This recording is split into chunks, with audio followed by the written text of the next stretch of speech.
Dragi moji gledatelji, u današnjoj emisiji ću vam govoriti kako bi na prirodan način i putem prirodnih lijekova spriječili i izliječili nešto što se naziva infekcija klamidijom. Infekcija klamidijom je spolno prenosiva bolest i jedna od najčešćih spolno prenosivih bolesti. Ukoliko budete dobro pratili moju današnju emisiju, govorit ću vam sve što je klamidija, koji su glavni simptomi bolesti, kako se prenosi ova bolest, jako bitno, koje su moguće komplikacije neliječene klamidije i na kraju emisije ću vam dati preporučene prirodne lijekove koji bi vam značajno mogli poboljšati zdravlje i na prirodan i siguran način ukloniti ovu spolno prenosivu bolest.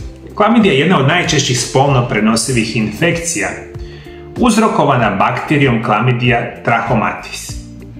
Iako su simptomi ove spolne bolesti obično blagi, ona može dovesti do ozbiljnih komplikacija koje uzrokuju još ozbiljnije posljedice, a jedna od njih je i neplodnost. Infekcija se dijagnosticira u 4 do 12% odraslih žena te 9 do 25% adolescentice, a gotovo 50% njih nije svjesno zaraze. Klamidija kod žena često ne izaziva nikakve simptome, dok kod muškaraca simptomi bolno mokrenje i prozirni do mukopulorentni ili gnojni iscjedak iz uretre. Simptomi se većinom počinju manifestirati nekoliko dana nakon što se osoba zarazila ili drugim riječima vrijeme inkubacije iznosi od 7 do 28 dana.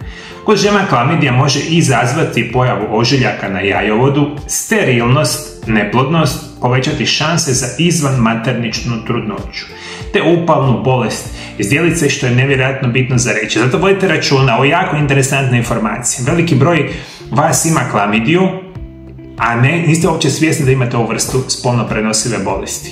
I mi, nažalost, danas živimo u vremenima kada je promiskuitet u enormno visokoj razini. Mediji nas kontinuirano maltretiraju i potenciraju da mi ne bi trebali, ali tako, moji dragi gledatelji, živjeti u jednom skladnom, recimo, braku, ne mi kao, mlade osobe smijemo, recimo, biti sa jednom osobom, biti, cura i dečko i slično, nego mi trebamo od najranijih mogućih dana biti promiskuitetni, jel tako? I zato mi smo došli do ove situacije kada mi u današnjem modernom načinu života imamo nevjerojatne devijacije psiholoških problema, specijalno u adolescenata, mlađih osoba i nadalje.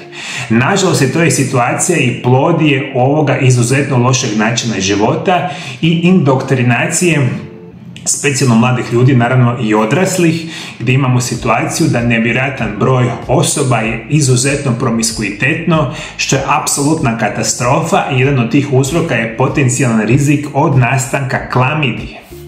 Kako se prenosi klamidija? Klamidija se prenosi putem tjelesnih izlučevina tijekom vaginalnog, analnog i oralnog spolnog odnosa, kao i od strane inficirane majke na dijete tijekom vaginalnog poroda. Također, kontaminaciju prstiju sa genitalnim iscjetkom može dovesti do infekcije oka ili klamidija u oku. Kada nastupa klamidijski konjuktivitis, u ovom slučaju se radi o autoinfekciji. Rizična skupina su adolescenti, dok je kod starijih osoba postotak oboljelih upola manji. Učestalo se dovodi u vezu sa čestim promjenama spolnih partnera, poremećen kvalitetom cervikalne sluzi, čime se olakšava prodor virusima i bakterijama te nezaštićenim spolnim odnosima, i to je, nažalost, apsolutna katastrofa. Mi danas znamo da prosjek kada, nećete vjerovati, dakle, prosjek kada mlade djevojčice danas stupaju u spolne odnose je enormno nizak postao. Danas je čak prosjek sa 12-13 godina da djevojčice kreću u spolne odnose. Dječaci nešto kasnije, međutim, to je sve generalno katastrofa. Mi svi, recimo, vi koji me redovito patite, znate da sam ja veliki katolik. Ja vam izuzetno vjerujem u Isusa, Boga, i cijeli svoj život sam posvetio upravo živjeći u vjeri. A vjera danas je, nažalost, sve više istjerana iz društva, međutim, hvala Bogu, u zadnjih jednu godinu dana ponovo se počinje vraćati svijest što je, dakle, živjeti u vjeri u Bogu. A jedan od onih razloga zašto ljudi danas ne žele vjerovati, to je ona druga strana medalje, kada vas đavao i svi oni negativni utjecaji tjeraju i kažu vam da vi trebate imati što je više moguće partnera u svom životu. Mi svi kažemo, ne trebate čak ni stupati u nikakve seksualne odnose prije braka, a jednog dana kad budeš bio u braku, onda bi trebao sa tom osobom, muškom i ženskom, biti do kraja svoga života. Jel tako, moji dragi gledatelji? I onda bi ovakve situacije praktično ne bi se događale. Međutim, ne. Mi danas idoliziramo najgore od najgorega od našega društva. Mi gledamo glumce, pjevače, kako god se već nazivaju, i oni sa svojim lažnim životima prikazuju svim ovim mladim osobama koji su često jako lako impresioniraju. I oni ako vide svoju poznatu pjevačicu ili glumca koji ima 7 brakova, koji ima 50 spolnih partnera, i onda cijeli ti mediji na tebe bombardiraju, a zna se zašto nas bombardiraju s ovako lošim informacijama. Šta možemo dogoditi? Da djeca od 12 godina kreću spolne odnose i da već do 20. godine su imali po nekoliko desetaka spolnih partnera. I normalno spolne bolesti nikad u većem postotku, a jedna od ovih opasnosti je upravo klamidija. Klamidija simptomi. Prije svega klamidija uobičajeno ima blage ili potpuno neprimjetne simptome koji rijetko upućuju na postojanje infekcije. Kod osoba koji imaju izražene simptome, oni se obično javljaju 1 do 4 tjedna nakon infekcije. Simptomi koji se mogu javiti kod žena zaraženih klamidijom su bolovi tijekom spolnog odnosa, žarenje ili peckanje prilikom mokrenja, potreba za češćim mokrenjem, neuobičajeni vaginalni istjedak, blag svrbež i peckanje stidnice. Posebno u području predvorja rodnice, prigušeni bolovi u donjem dijelu trbuha, blago nemenstrualno krvarenje, mučnina, povišena tjelesna temperatura. Simptomi klamidije koji se mogu javiti kod muškaraca su žarenje ili peckanje prilikom mokrenja, potreba za češćim mokrenjem, istjedak iz penisa, svrbež i crvenilo vanjskog ušća, mokraćne cijevi, bol i otekline u testisima. I to su nekakvi karakteristični simptomi da je osoba zaražena sa samom klamidijom. To se naravno potvrđuje laboratorijskim pretragama. Međutim, određene vrste situacija, kao što sam rekao, uzrokuju povećanje faktora rizika da ćete vi dobiti klamidiju. A koji su zapravo faktori rizika da ćete vi oboljeti jednog dana od ove vrste bolesti oboljenja? Faktori rizika za oboljevanje od klamidije su isti kao i kod bilo koje druge spolno prenosive bolesti. Dakle, nesvjesnost, neinformiranost i nepromišljenost prije stupanja u spolni odnos. Spolno prenosive bolesti povezuju se i sa ranim stupanjem u spolni odnos, promiskuitetnim ponašanjem, neredovitim ginekološkim pregledima. Nezaštićeni spolni odnos je jedan od glavnih uzroka za oboljevanje od bilo koje spolno prenosive bolesti. U vidu zaštite kondom je najsigurnije kontracepcijsko sredstvo kada je riječ o spolno prenosivim bolestima. Smatra se da je šansa za prenos infekcije sa zaraženog partnera na zdravog prilikom nezaštićenog spolnog odnosa 75%, što itekako morate voditi računa, i to je apsolutno potpuno jasno. Jel tako, moji dragi? Promiskuitet, jako loš način života, mijenjanje seksualnih partnera čim je prije moguće, što je više moguće, i onda imamo cijeli problem epidemije spolno prenosivih bolesti.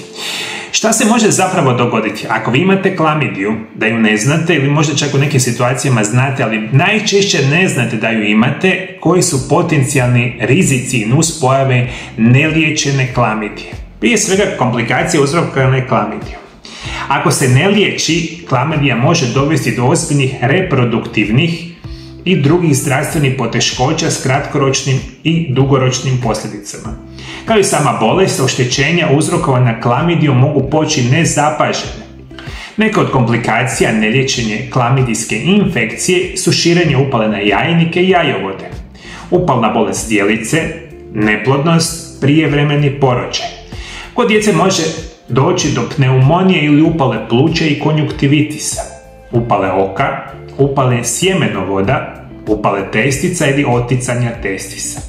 Klamidija u trudnoći može rezultirati prijenosom infekcije na dijete tijekom vaginalnog poroda. U slučaju prijenosa moguća je pojava klamidijskog konjuktivitisa, kao i pneumonije, odnosno upale pluća kod novorođenčadi.